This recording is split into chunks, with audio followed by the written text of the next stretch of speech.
Jackie, thank you so much for joining us today. Thank you, Lauren. I'm looking forward to this. Yes, it was fun just chatting with you just before this, hearing a little bit more about your background. So for folks that are not familiar with you, you are the founder of RIA Ops or Operations.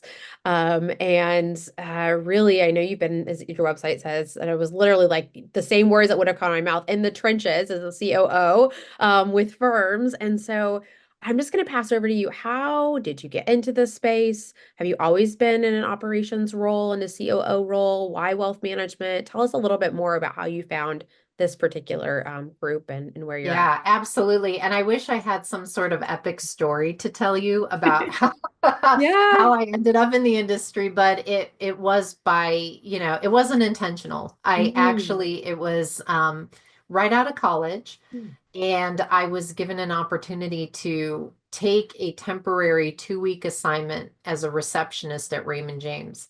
Oh, wild. Yeah, it was. And especially since I had majored in theater in school. And And it's 2 weeks too. It's not like it's, 2 months that's it. or 2 years or something like that. Yeah. Exactly. So it was one of those things that I was like, yeah, you know what? I can answer the phone. I could be a receptionist. And Mhm. go figure, it's like 26 years later, I'm still here. But one thing I did want to touch upon, especially the new people coming into the industry, sometimes they feel intimidated because they're Mhm. like, I don't know what I need to know about investment management. Maybe I don't have the technical skills. But Yep. in my case, I felt the same way. And literally, not even before my assignment was up, I was offered a full-time sales assistant position. But Wow.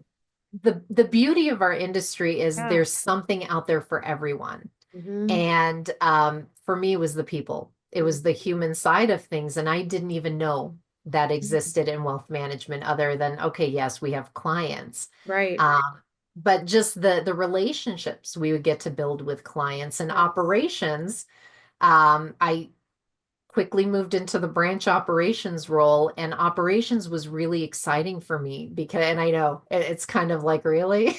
It's systems, it's puzzles, it's frankly it's like what makes the beast grow, that internal engine. So it's one of the Exactly. components of it. But anyways, don't Yeah, want to no, steal no, your no. thunder. So it, Yes. yeah, but that's It's exactly the exciting. puzzle piece. It let me play with, it was a great space to play in because Hmm. I got to figure out solutions to problems. I got to be creative about it, but I Yeah. really got to work with people in that Mhm. capacity, in that role. And I was so lucky because I got to witness how effective operations can really support not just the business side, but the people side. Yep. And I'm talking about clients, I'm talking about my team members. Hmm. And yeah, so that was really exciting for me. And I've spent the rest of my career blending those two. So I've been really lucky. So tell me a little bit more because I feel like operations, you can enter at all sorts of situations, right? I mean, things that are not built out to like overly complex, and I'm sure there's so many things, people challenges, so many things to sort of tackle. So when you're partnering with a firm and you're sort of shaping out that entering point to put together, kind of next steps to get into the weeds, what does that vision exercise look like when you're talking with leadership to really identify priorities and really how to priority specific to their operations? Yes.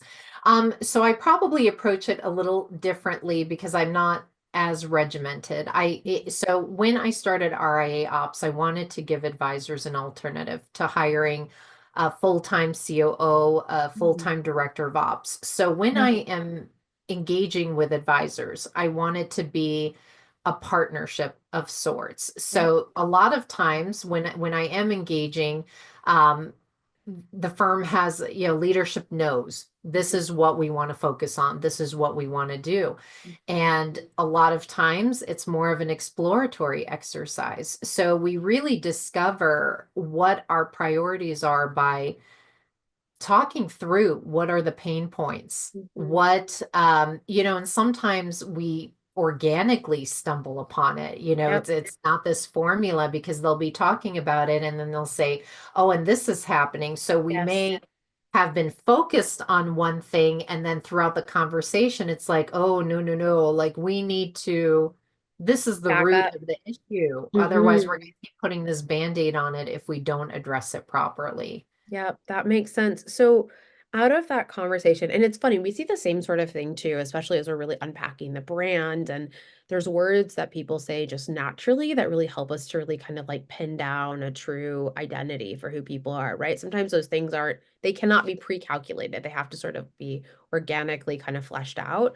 Right. And in that, what's kind of the deliverable? Or do you work with them to put together a deliverable or maybe a separate team to sort of say, okay, this is our grand plan, or do you? What does that sort of look like? Yes. So it really depends because when I say it's customized Yep. per firm that I work with, so a lot of times it's, hey, can we come in and have you take a look and give us recommendations, and the Mhm. deliverable will be a recommendation, and whether they choose to continue engaging my services to bring those to life, and Mhm. we identify those initiatives, or I'm just there as a support for them to tap into when they Mhm. need to.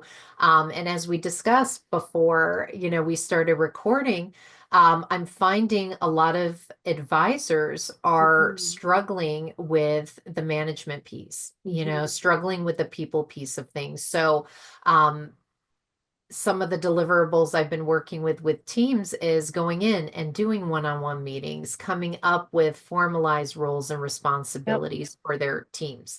Yep. Taking a look at, let's revamp your org chart. If you Mhm. don't have one, we'll create it, but taking a Mhm. look at where are those gaps, where are those Yes. redundancies, disc assessments. Yes. So Oh, I love this. depending, Yes. yeah, oh my God. Yeah. And we'll talk about that. I'm like such a disc nerd. Yeah. Um, It's okay. We love it over here too. Our whole team does Good, it. good. So, yes. Okay, awesome. Yeah. So it really depends. So the Mhm. deliverable will depend on how deep they want to get into the Yep. engagement, what level of interaction that they want from me, what level of support. So it's really Mhm. flexible. So I just returned a few weeks ago from a dimensional funds practice management symposium, and it was so funny. EOS, I don't know if you use EOS or you plug into other systems. It came up. I feel like there was a question at one time, like how many firms use EOS? Firms all different sizes. So many arms, shot up in the room.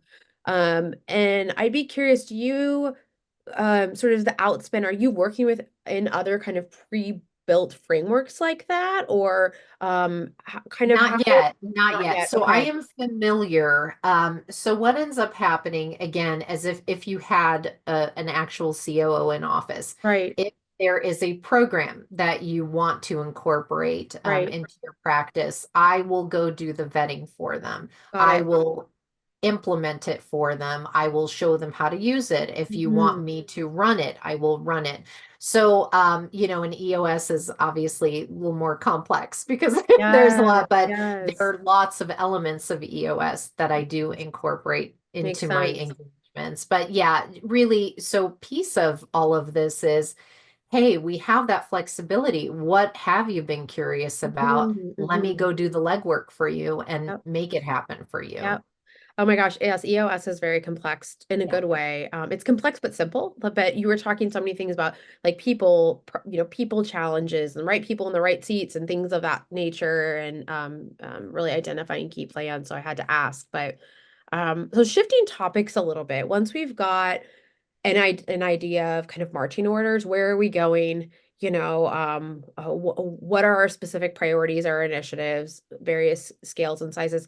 Can you talk a little bit more about really how do we clearly communicate that to teams, right? And I love to kind of like lean into the idea of clarity because clarity is so important to identify the big picture, but how do we then let that waterfall across the work we're doing? I'd love to hear a little bit more about how you really help coach leaders to make sure that they're communicating their vision to the team so that you can really all get behind Right. initiatives. Yeah. And the one thing that I do want to start off with is just saying communication is, clear, empathetic communication Mm, is so crucial. Whether your leaders are trying to align with their team members, whether we're rolling out new initiatives, yes. and also it has to be consistent. Hmm. So communication's never going to be a set it and forget it. Yes. And sometimes leaders feel like they're a broken record, but you need to be. because you Mm-hmm. need to keep that vision and that message relevant Yes. and upfront. And so to dive into it a little bit, when leaders are trying to align, Mm-hmm. I recommend having a candid dialogue with their team Mm-hmm. about what is the goal, what Mm-hmm. are our values, and I want to kind of dive into why we talk about the values. But Yeah. say, for example, a leader is saying, okay, we want to increase client engagement. Mm-hmm.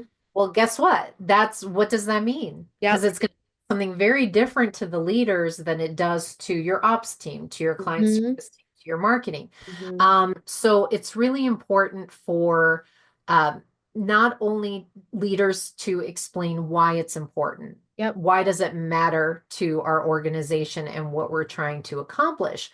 But once they kind of hash out those details and Yep. and talk about, so we're talking about increasing client engagement. So is that going to be um, shorter response times? Is it going to Yes. be higher client touch points? Is it going to be more customized investment portfolios for our clients? But when they hash that out, and the Yep. sooner they do it in this process, the sooner they're going to create a unified vision Mm-hmm. that's going to trickle throughout their organization. Mm-hmm. And there's also a lot of confusion that sometimes comes about because the leaders will say, or principals of firms will say, well, not everyone's on board with, this step or this step.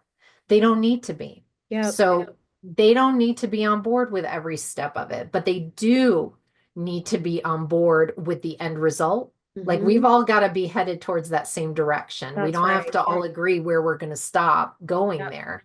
And they have to agree on the values. So our Mm-hmm. core values, because that's what's going to guide our decision-making That's right. process. That's right. And the right fit for the people, for the Yeah. team that you've got, and the energy and the culture that you're creating. So just to kind of back up, there are two things I wanted to ask. So one is when you kind of talk about defining those goals, are we talking specific like KPIs? Are we talking about really kind of like literally like definitions to these objectives? Just trying to get an idea. Is it like KPIs for the company, for department specific, for individuals? I love to kind of hear about how do you get clarity with that big picture objective to sort of like break it down so it feels tangible for someone like that's literally like on the ground trying to implement whatever their job is. Right, right. So kind of it's like peeling back an onion on that Yes, question. yes. It's a great question. And I'm like, oh my God, I can approach it from like all these different ways. But so we're talking about when we're aligning and we're talking about goals, and I use the example of increasing client engagement. Mhm. It could be anything that's bigger, like as a firm. These are our revenue goals. Mhm. This is who we want to be. So we want to remember what vision is we're taught. So there's vision and then there's goals underneath that vision. Yes. So our vision as an organization, Mhm. for people who aren't familiar, because sometimes I get asked, what's the difference between vision and mission and Yep. values and all of this? So our vision is who we want to be. Mhm. Who do we want to be to the people we're serving? Who Mhm. do we want to be in the community? And Mhm. our mission is how do we want to get there? How do Mhm. we plan on getting there? Mhm. So, our goals, I feel this is my definition of it, and people can probably have a different definition, but our goals are what are those subheadings that fit under that massive umbrella that is our Yes. vision. Yes. Sort of major So, initiatives, if you will. yeah, exactly. So I think of goals as initiatives. Some firms have them quarterly. Some Yeah. firms have a big overarching initiative that goes Mhm. through the entire year.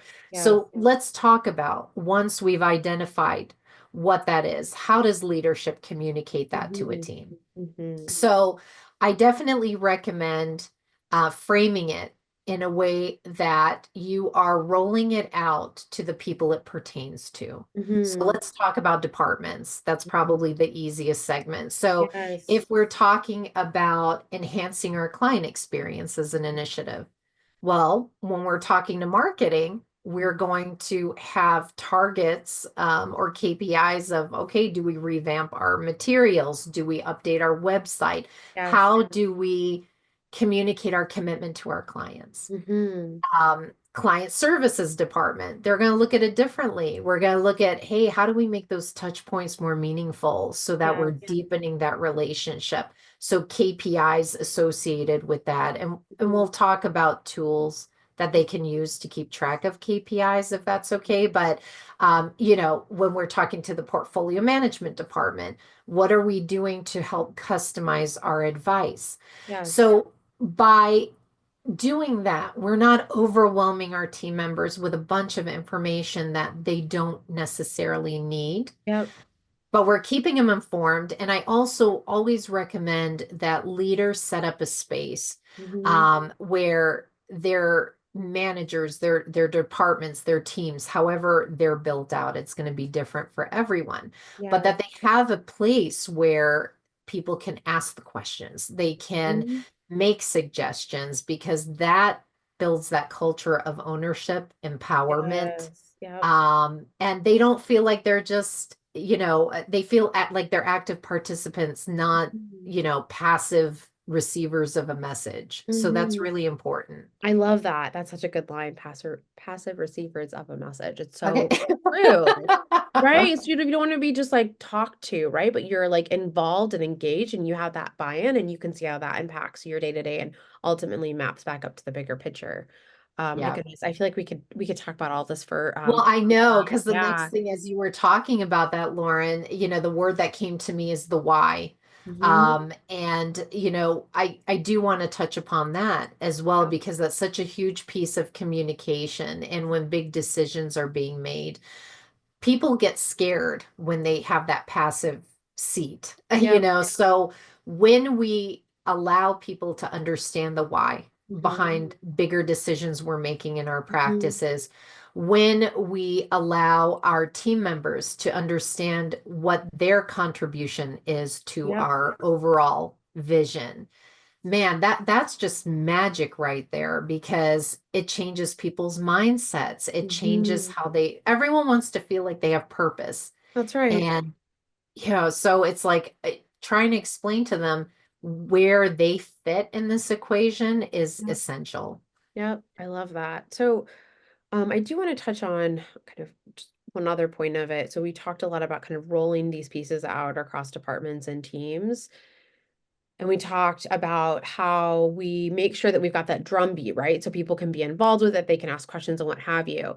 But once you've kind of set that off and rolling, is there a recommended frequency that you encourage leadership to be that broken record? Is it monthly, like at kind of all hands meetings? Is it in one-on-one meetings regularly? Is it quarterly? Like where do you um, how do we not let that message just kind of like be there and then it's just sort of like faded out into the sunset? Yeah, no, that's such an amazing question, and it, goes hand in hand with communication is consistent. It needs to Mhm. be consistent. Mhm. And so frequency, it's really going to depend. I know I keep saying it's going to depend. I Yeah, can't it's unique to each firm. Yeah, I'm yeah, sure. it is. Yep. It's The unique. size It of the depends on firm, the all of it. initiative. Yeah. So I joke, I say regularly, Okay. and sometimes advisors are like, thanks, Jackie. What does that mean? And Yeah. so, if it's something that, so let's talk about rolling it out. I again, in the spirit of trying not to overwhelm your team members with too much information, Mhm. initially I would recommend that leaders roll it out, whether it's a team meeting, a town hall type Mhm. thing, where they do that initially, provide the information on the vision or the goal, explain why it's important, again, going back to that why, Yep. and then diving into the granular where they start meeting with the departments. Okay, now let's come up with the game plan. This is how we're going to do this. Yes. So also another thing leaders can do is, once they've rolled it out, have a space where they have shared documents. Is it Mhm. a video that we keep revisiting? Is it an internal page? Again, keeping the message alive, keeping it relevant, but also providing your team with a resource that they can, especially, team leads if they're using it for their team members. So Mhm. frequency to kind of go back to that question. So if it's something that, is organization wide, it Right. makes sense again, maybe monthly. Yep. If we're looking at smaller pilot type projects, that maybe biweekly makes sense. Mhm, But mhm. the idea here is to balance the depth with the frequency. Mm, And what I mean by that is it's got to be relevant. mhm. And you want to make sure that when you're having these meetings, it's not just to have a meeting. And are you familiar with death by meetings? Yes, well, I'm familiar with Oh, the expression, but it sounds like yeah. there's an unpack there. So Yeah. yes. So Patrick Lencioni, and we're going to talk about him too in terms of a tool, but he wrote this book called Death by Meetings, and it's Okay. kind of misleading because you think, okay, we're having too many meetings. Yeah, yeah, yeah.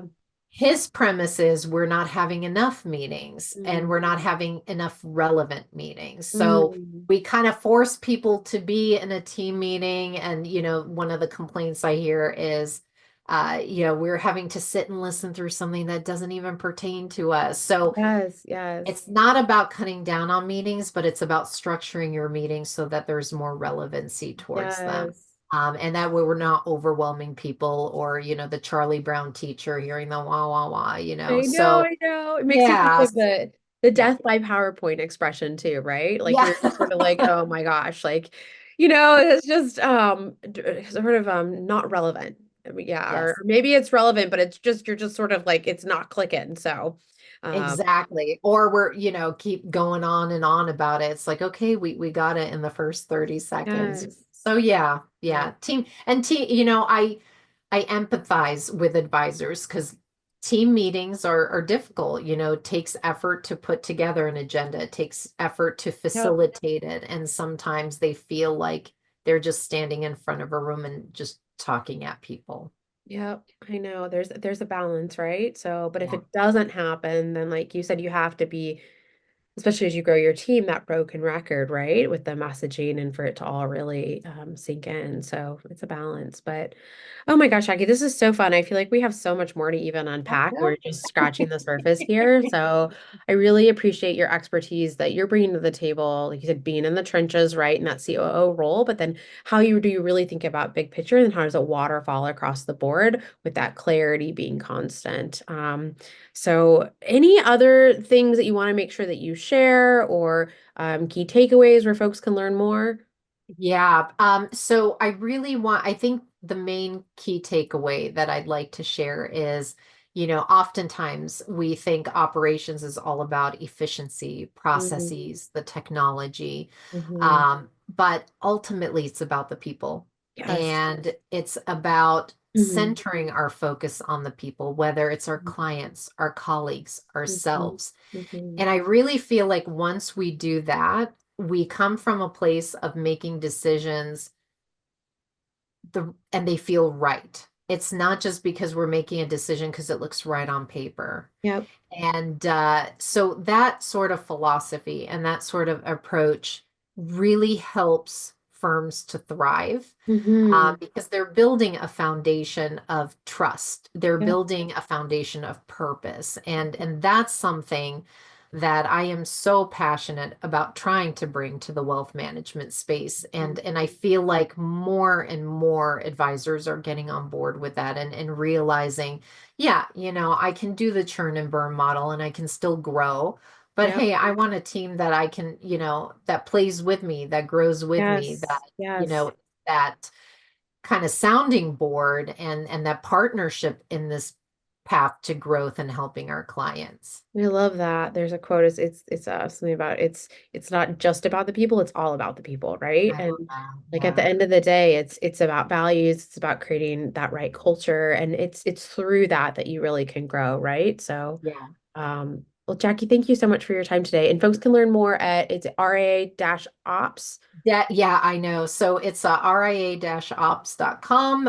It has my email. They can set time for a free 30-minute consultation. Again, just to kind of talk through. And I've been so lucky to build a network that if it's something that I can't assist with, I have Yeah. resources to refer them out to. But yeah, there are so many resources to help advisors with helping to manage their teams, helping to implement their visions, their goals, DISC assessments, as we talked about.